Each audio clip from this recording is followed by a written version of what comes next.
Hey, don't push me! We must ask thee to be silent. Look, guys, I'm sorry. I don't know what happened. I was in the kitchen, I was trying to see how many liters of gin I could fit at my ass, and then boom, I wake up and I'm in, what is this, a Civil War era reenactment? Must you continue to dishonor the laws of the Commonwealth and the Church? Well, I don't know what you want. I'm trying to film a cooking video. You guys look like you're squaring up to sacrifice me to the devil, or Malak, or whoever. No more! We are your judges. Can I cook for you guys? Would that help? Would my culinary expertise put a lid on your tempers? Get it? Lid?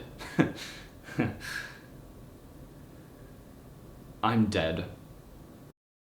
Welcome to this very special episode of Cooking with Chef Nick, the greatest culinary show on the internet. Beat Bobby Flay, beat it. Hell's Kitchen, send it back to the kitchen. Binging with Babish, more like trashing with garbage. Cooking with Jack, more like... Actually, that's bad enough on its own. Thanksgiving, a quintessential American holiday. And the only thing more American than gorging on food is various conflicting histories on what truly makes it a holiday. So to honor Thanksgiving, we're turning to a tried and true staple in cuisine. The very first all-American cookbook, aptly titled American Cookery. Or The Art of Dressing Viands, Fish, Poultry, and Vegetables, and the Best Modes of Making Pastes, Puffs, Pies, Tarts, Puddings, Custards, and Preserves, and all kinds of cakes. From the imperial plum to the plain cake, adapted to this country in all grades of life. Just American Cookery is fine. Published in 1796 by a domestic worker known only as Amelia Simmons, an American orphan, as if that were an occupation, this cookbook is a true historical icon. While cookbooks had existed in colonial America before, albeit printed in Great Britain, Simmons' work was the first attributed entirely to an American, and the endemic spirit persisted in the recipes, which features ingredients unique to the continent, such as cornmeal, squash, and turkey. The tagline should have been "Freedom in every bite." Most of the recipes involved baked goods and their various components. Additionally, there is a guide on picking the best animals and plants, instructions for preserves, stuffing cuts of meat, cleaning a lamb's head, and even field dressing a turtle. We're not doing that in this video.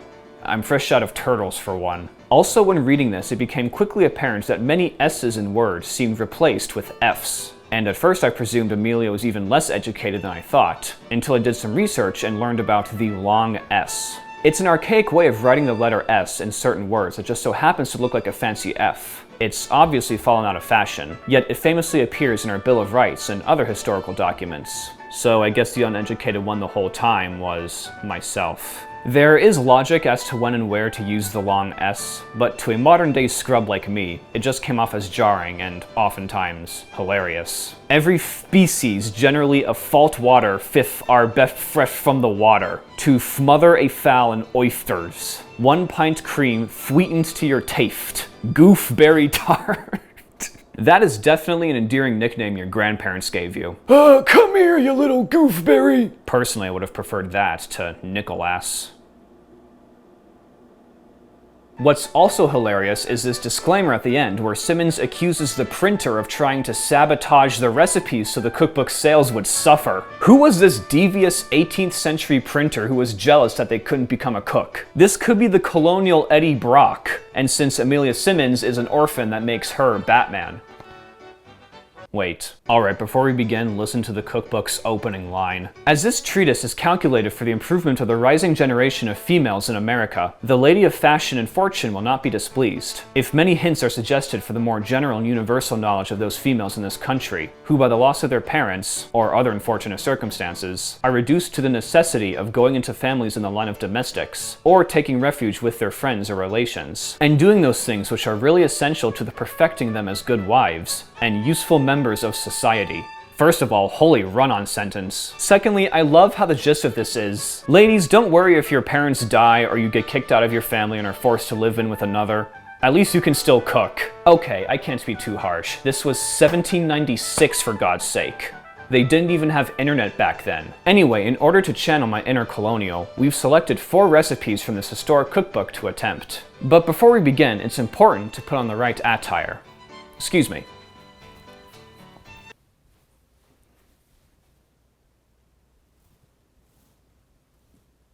This was a mistake! I actually kind of like the cape. It's very suave. Whoosh. And remember, I will be following these recipes exactly. So if something messes up or turns out gross, we can blame a dead, orphaned, uneducated colonial woman.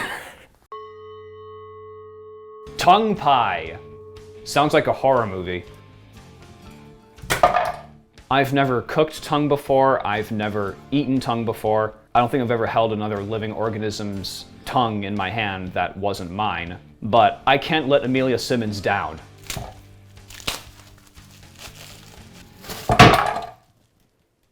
Oh dear. Oh dear Lord. This is so strange. I feel like I'm holding some kind of xenomorph half-start. Oh, it's bristly. Oh, we've got bristles on the tongue, folks. My trypophobia is acting up. Look, you see the bristles? Yeah, that's what I'm talking about.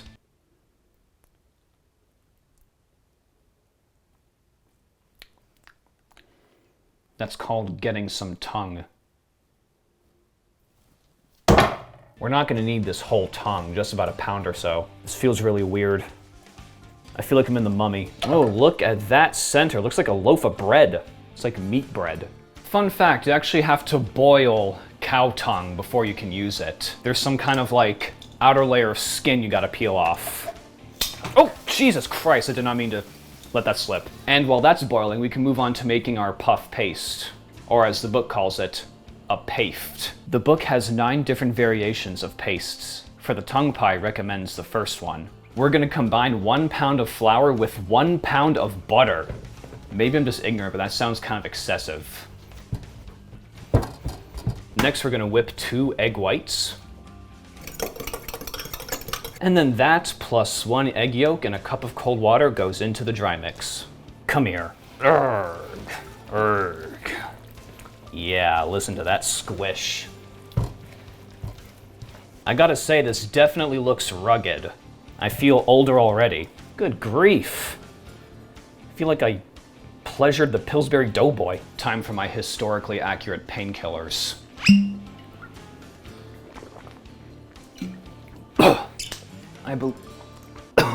Now, believe it or not, we have to roll this sticky, buttery concoction into another pound of butter. No wonder the colonials are all dead. Did you know the average American consumes this much of butter per day?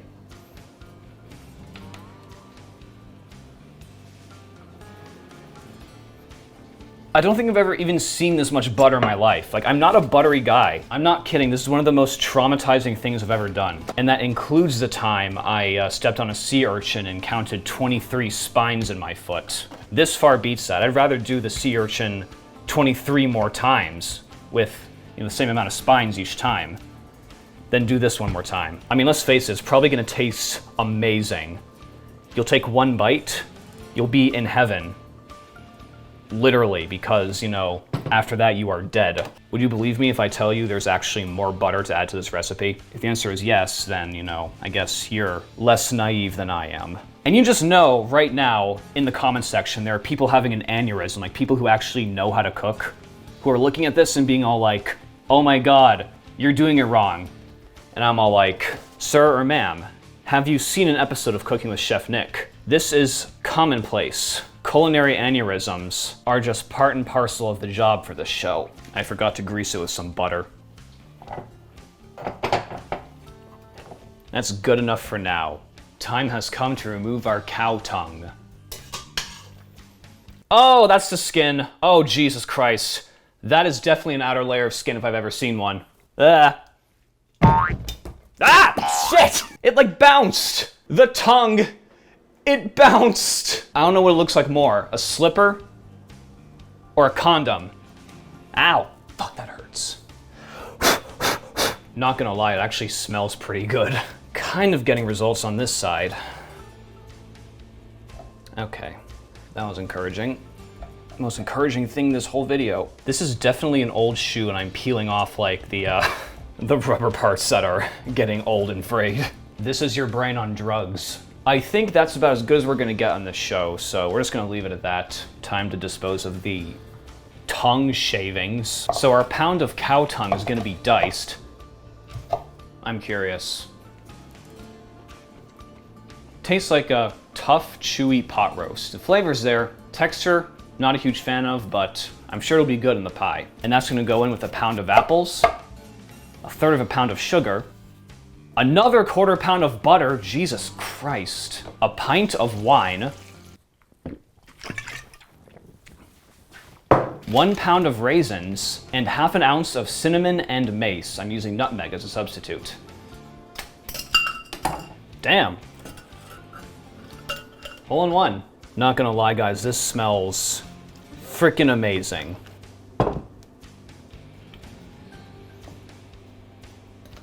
The funny thing about this cookbook is that they didn't really have temperature gauges back then. They really just set a fire in a brick oven and hoped for the best. I believe they'd measure heat by sticking a piece of parchment in the oven and seeing how quickly it browns. We're not doing that. It's also inconsistent with timing. Sometimes it'll say 2 hours, hour and a half. Other times it'll just say light oven.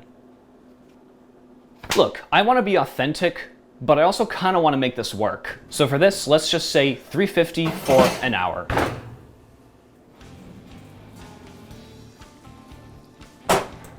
Oh, it is swimming in butter. Good Lord. It does smell good though. The spices really came through. And there we have it. Authentic colonial tongue pie.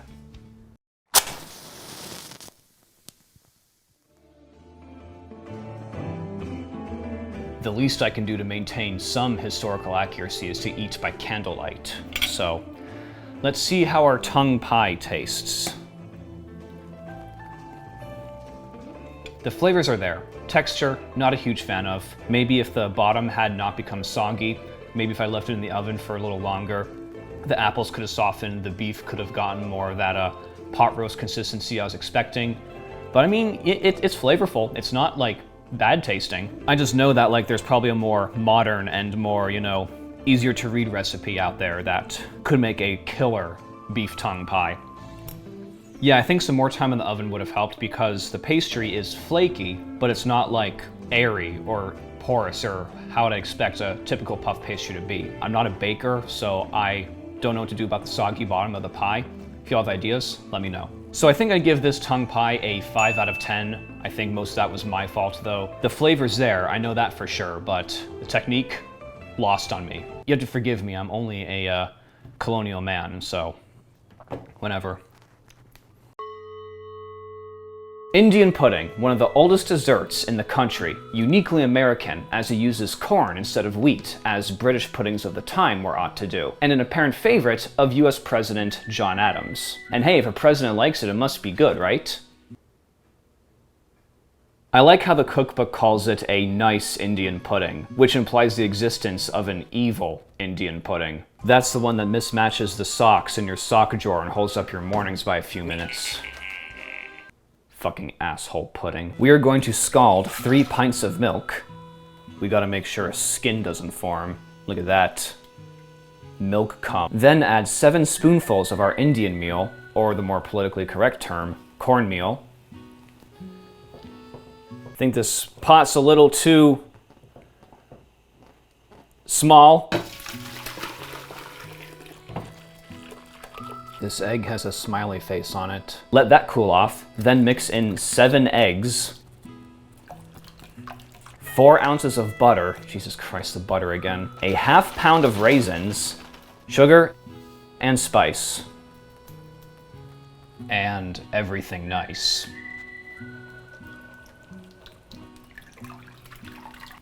Oh geez. Ah, shit. No! No! We have a pudding overload. This is for the spin-off, Cleaning with Chef Nick. And that's gonna bake at 300 for 1.5 hours.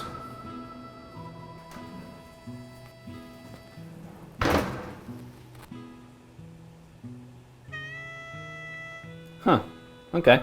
All right, I guess this is authentic colonial Indian pudding.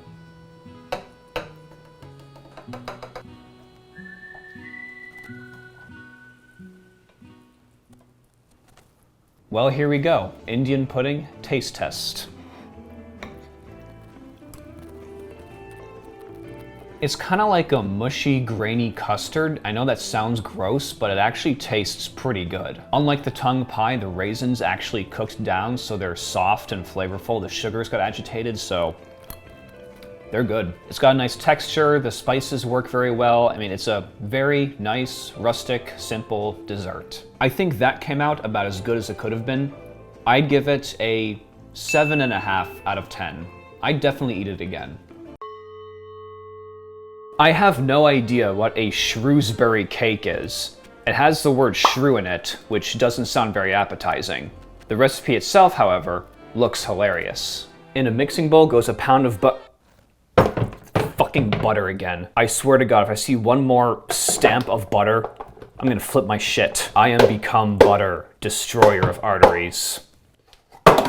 Then 3/4 of a pound of sugar, a little mace/nutmeg, and 4 eggs, mixed and beaten with your hand. Whatever you say, Miss Simmons.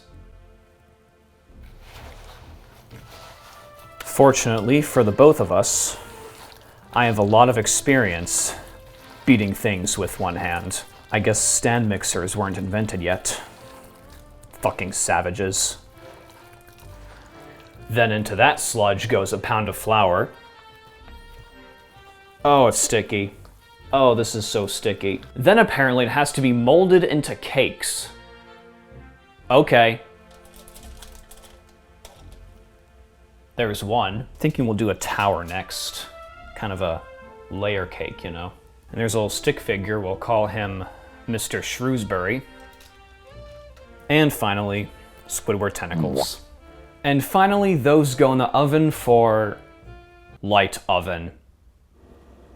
I guess that just means golden brown. And while that's doing its thing, why not attempt another recipe as a sort of accompaniment? Rustic strawberry preserves. We're cutting this recipe into half. We'll start by squeezing a quart of strawberries into a saucepan, then 1/2 cup of water and a pound of sugar. We're gonna scald that, then fill the saucepan with strawberries with the stems left on. Let those boil for 10 minutes.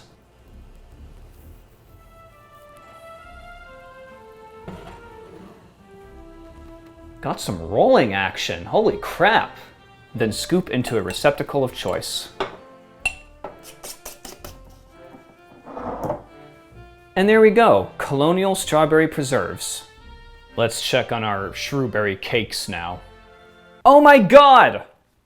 What the fuck is that? Squidward, no! Mr. Shrewsbury, you've been in a horrible accident. Your insurance won't cover this. Well, I guess that's what happens when you put a pound of butter into everything.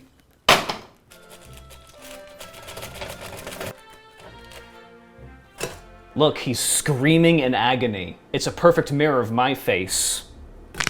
Oh, shit! Just accidentally amputated Mr. Shrewsbury. And there we have it, authentic colonial Shrewsbury cakes. Well, I cannot say I'm optimistic about this one. I have here the Shrewsbury thing and the strawberry preserves. This is my Shrewsbury. Take and eat in memory of me.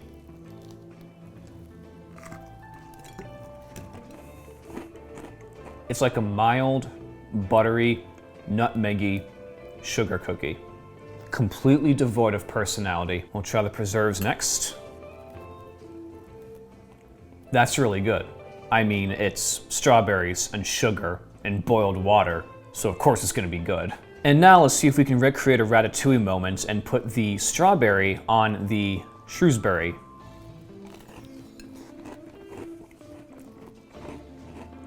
Not worth it. I give the preserves a 7 out of 10. I give the cakes 3 out of 10. This is definitely the worst one so far. Brewing is seen as sacrosanct by many, a noble art that requires years of practice and investment. You will find snobs from Plymouth Rock to Portland who will excoriate you for daring to come within even spitting distance of a pint of beer.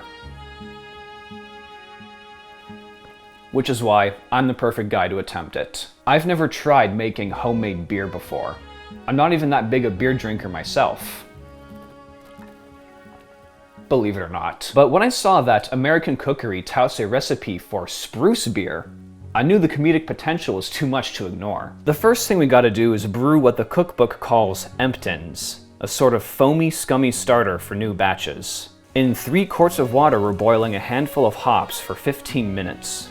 Okay, if that isn't Polyjuice Potion, I don't know what is. What do we got? We got pea soup, dog vomit, Shrek spit, diarrhea. I will say, it smells like a distillery in here.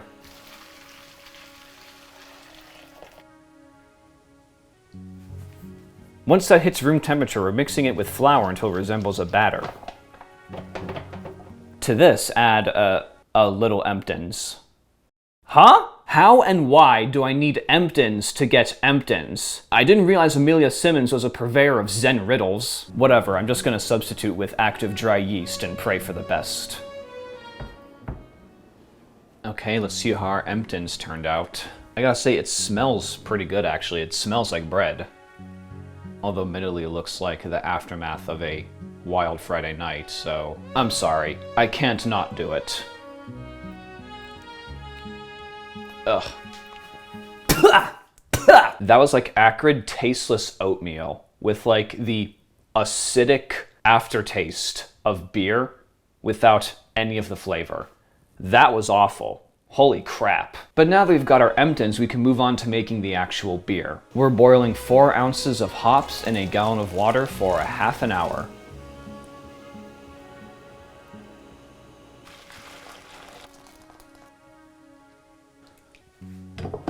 Look at that.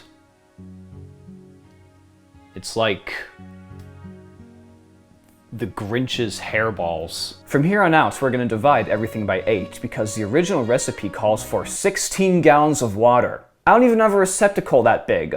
I don't think the human body even holds 16 gallons of water. Correct! We're gonna start with 2 cups of our hops water.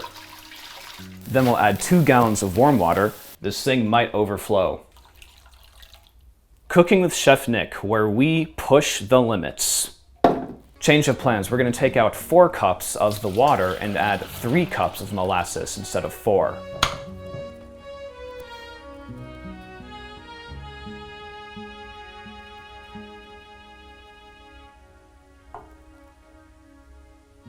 I feel like I'm being hypnotized. And a solution of 1 ounce essence of spruce to half a cup of water. I had no idea essence of spruce was even a thing, but here it is. Holy Christmas! Next, we have to section off a batch into a jar. Make sure everything's all nice and shaken up. Then to this batch, we're gonna add half a tablespoon of our Emptins. And finally, this batch has to sit for 1 week. Okay, it's been 1 week, and I am scared. Because I am 99% positive I screwed up, and I didn't actually make beer. I made a biohazard. So, excuse me while I get some historically accurate PPE.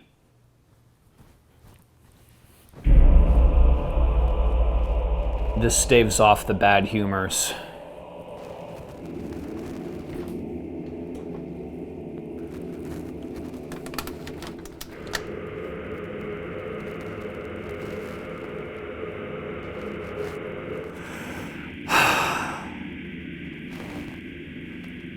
I mean, do I even have to say anything? This thing's a violation of the Geneva Convention, which hasn't even been invented yet. The recipe actually says you gotta add a spoonful of molasses to each glass before serving, so maybe that's the trick. I'm actually scared. I feel like I'm gonna release anthrax or something.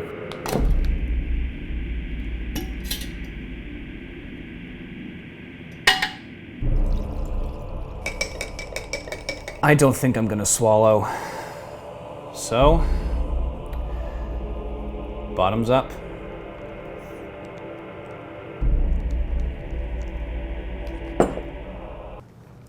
That's beer. Weak beer. I barely tasted any, like, bubbles, but that is beer. It has the same sting I'm used to. Is it good? I don't think so, but the fact that it tastes like beer at all is actually shocking to me. In all seriousness though, I give that a 4.5 out of 10. I'm pretty sure the execution was almost there. It just needs someone who actually knows what they're doing, and maybe that could be great.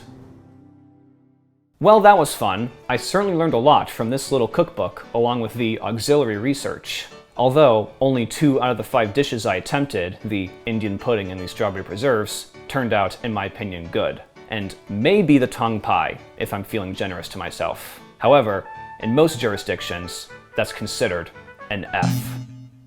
I'm pretty sure my ancestors are disappointed with me, even though none of them were colonial Americans. Regardless, someone's disappointed in me.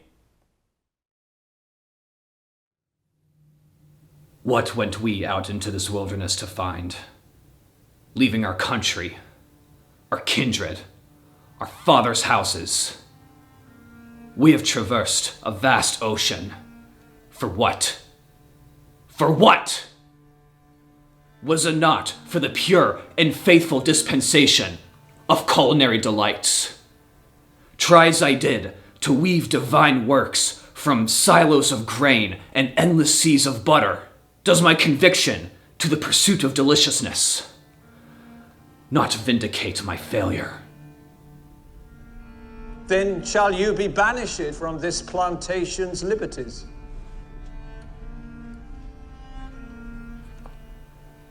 I would be glad of it. Then take your leave, and trouble us no further. How sadly hath the Lord testified against your palate.